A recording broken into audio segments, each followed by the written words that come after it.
Sup Shredders, my name is Logan aka Spiderhands and welcome to an SP Reviews where today we have ourselves a track from an act named Kaiwyn titled You're My Kind, and if we switch over to here we have ourselves a track on the screen on YouTube. We're going to listen through it from start till finish and we're going to hear what we think. Let's go. You're my kind.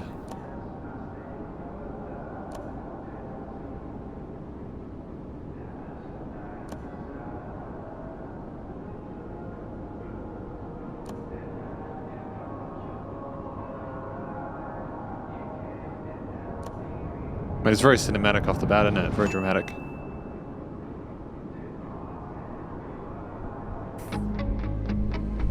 Oh.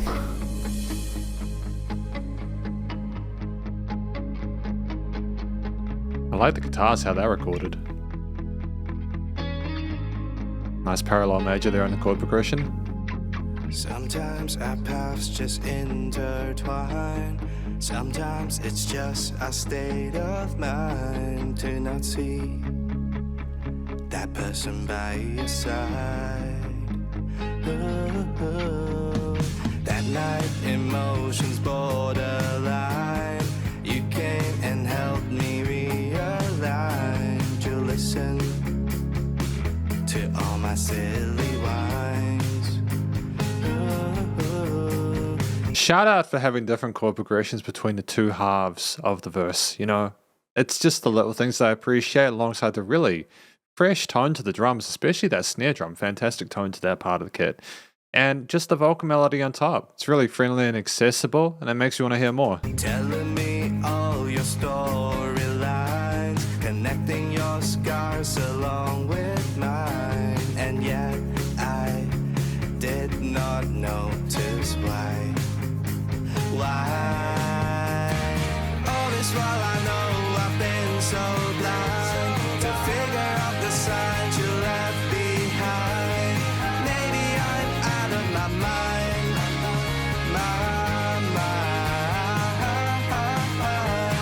I don't wanna Really catchy Anthony Cook. I was slow to raise my love inside.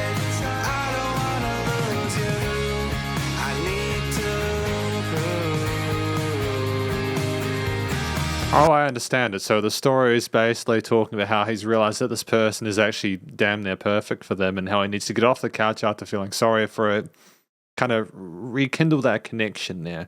Not let the other person know they haven't taken them for granted, that they see them for who they are and how much of a fit they are. Beautiful message, man. I thought I had ran out of time. I'm so dense that it's such a crime. What to do? Should I even try?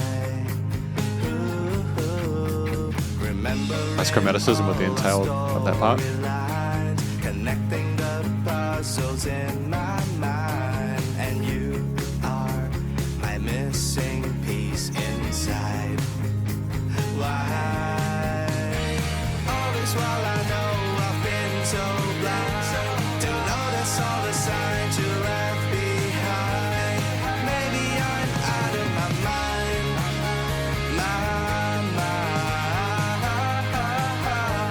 Because like there's a lot to appreciate with simplicity, relative simplicity of the triads. It's just the bass line is semi-unpredictable. You don't know whether you're going to get a little bit of chromatic kind of fall off going up or down at the end. There's variation with the length of times that the chords are in that harmony, that progression there. And all the while, we just got a really pleasant, easy to listen to kind of vocal line with a lot of charisma and energy behind it. It's very pleasurable. The keys, backing up the guitars with those kind of like lead arpeggios on top there, and the drums with a bit of fluidity with the various fills and sort of cymbal grooves. It's good, man. Lots to appreciate.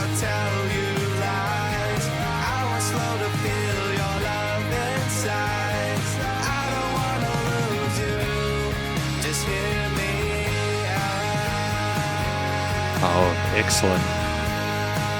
Boom, boom. And claps.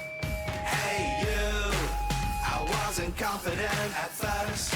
Didn't think that you had the same thirst. Hey you, I'm about to burst. Follow me to end of the universe. key change.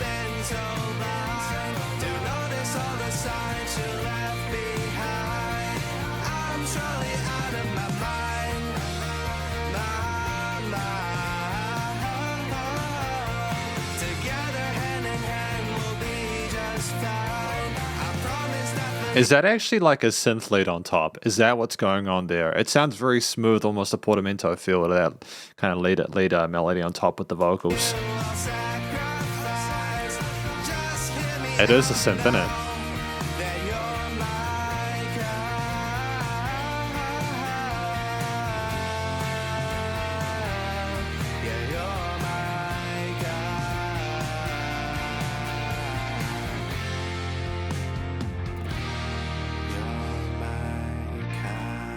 Fantastic finish there in that low range with the ride cymbals. It's charming, man. What a fantastic first impression of Kaiwyn stuff. You're my kind. More great music out of Australia. And welcome to the conclusion of my review of this track from Kaiwyn entitled You're My Kind. What I think this track is about, I think I already spoke about it earlier on, is that I think it's about someone who is maybe going through a breakup with another, and they're realizing in post just how much that person meant to them and how they kind of were really damn near flawless. They were damn near perfect for them. They were a fantastic fit. So it's about trying to sort of like in the latter half of the track, I suppose, get that connection back together, you know, chasing after that person, letting them know, I'm sorry, I understand you better now. I really feel you on this. You know, I think there's a beauty to that. That kind of surrender to, you know, not only the fact that we're human and we're imperfect, so we don't always know everything at first and we learn over time, but also just that we need that, sometimes we need that someone else to make our life feel complete. So I think it's a beautiful thing to write a song about, and that kind of character development as we go throughout. It just lends us, it's interesting to listen to as a listener. You want to have the happy ending in situations like this. You kind of get to that second act straight away, and then you're looking towards the third for that resolution, and we got it. I think this, by the way, the music video was fantastic. I really enjoyed watching that. I don't typically comment on music videos during these reviews, but I really enjoyed that. I think it was really well done. But yeah, that's what I think the story was about from the song perspective anyways. I think that the vocals from Kaiwyn were fantastic. You know, great head and chest voice, really solid technique. You know, we hit the notes cleanly and smoothly. There was nice call and response from like the main vocals to the backing parts as well, which made it sound nice and fluffy in those hook sections. I mean, there's stuff that I wanted to talk about whilst listening to the song, but I also understand that having someone pause the song all of the time is a pain. And I want people to be able to hear a fair chunk of the song before I make a comment, you know what I mean? But I've also got to do it because of fair use. But anyways, moving on. Basically, I think that the vocal melodies were compelling. They were nice and colorful. They matched well with what we're doing with the chord progressions and harmonies in the background. And I genuinely don't think we needed to do anything different than we had here. It was very well balanced. And, you know, we repeated ideas in the hook lines that were catchy and anthemic. There was enough diversity in the verses to kind of pull us out of that and basically have a bit of variety there. And just, yeah, it's good. I got no complaints about the vocals. I think the performance from an emotional perspective was very appropriate for what the story was about. It was relatively well balanced, and I think that if you go too far on either end, it either sounds cheesy or horribly depressing, so well done. The song at 4 minutes 30 was great. We had like several verse and chorus sections with the instrumental intro, you know, the instrumental intro, of course, you know, not really even instrumental. It was simply just that kind of part where you see them looking back over the projector at the past and trying to reimagine how much this person meant to them getting over the breakup. And then they come back into the studio here and the guitars enter, and then the bass and keys and, you know, piano continue and move on forward. And it's just very lovingly laid. The track, you know, when we have the vocals coming and everything comes together, the band is very tight. There's chemistry between the members there. I never felt like there was a disconnection or dissonance amongst the various ingredients in the mix. The drums with these really compelling 8th note grooves, there were 16th note inserts on the offs, working with some different sort of tom snare and tom fills occasionally, but they knew to also come back, like within that interlude section with the clapping, they knew to kind of pocket a little bit and let the vocals and other elements of the arrangement have their point. So the drums drums were very respectful to the rest of the piece and kept a good pace with it. The bass line was fantastic. We stuck with the root notes and did a little bit of moving around the triads, especially like the fifths or the thirds or whatever, but outside of that, it was reasonably respectful of everything else. The guitars with the power chords or the bar chords that we had, and along with some arpeggiated lead parts in a higher range there, I think that was sensational. Might have also had some sort of leadish kind of parts over top of it. I'm still undecided about whether that was a guitar or a synth, as it did kind of sound like a synth with a portamento on it. And the keys, there were some unpredictable bass lines and movements within the piece itself from how it was written. So I'm glad that the keys are relatively supportive of the chord progressions that are already instantiated by the other instruments in the bass and stuff. Kept that mid to high range resonance strong there. It was very colorful and fluffy and a great little bit of reverb mistiness to it as well, almost like nostalgia. And I think that all in all, the combination of these elements was very palatable and easy to listen to, as I've mentioned several times before in this review. And when coupled alongside the pitching of the voice in that mid to high register, things just notched together really cleanly. Like, there was no rough edges to this whatsoever, and I don't think there was a note out of place. It was very smooth between the various sections, and they were clearly all musicians who knew how to play their instruments and were very good at what they had to do. They're basically session musicians, at that skill level. Considering they're in a studio, you'd kind of want that to be the case. But effectively, final comment, I think the theme there was uplifting, and it was meant to sort of motivate and inspire you. There was some unexpected, unpredictable lifts and drops there, such as the semitonal shifts at some of the ends of the verse parts. But I think that was a smart thing to do, because it really, on the end of each of the chorus halves, I suppose, but it messes with the listener's expectation and makes it more interesting, because you can't just expect that you'll know what's going to happen next. I think more musicians need to do that. So thank you to Kaiwyn for moving forward in a not join the dots kind of way. It's cool. I think finally, outside of the motif, which I think kind of gave a sense of hope for the message that was being sung, with the vocals rocking alongside that and everything else nice and tight with the chemistry between the members, you've just got the studio recording, the mixing and mastering. I think for the most part it sounded great. The vocals sounded nice and clear in the mix with nice filtering and EQ there. I think the guitars was double tracked there, big fullness to them. The bass line rocking in the low mids and stuff, they're nice and full and thick.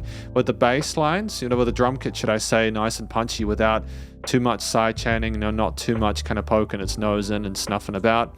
And the keys nice and etched into that mid to high range there, not kind of articulating too low in the frequency spectrum for other things to kind of be bothered by.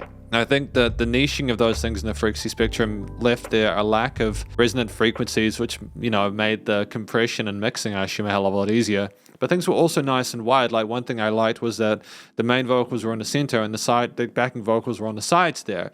And it was wonderful, because it simply added a sense of going backwards and forwards there, and made it very compelling to listen to, because you could kind of follow along with those as a listener.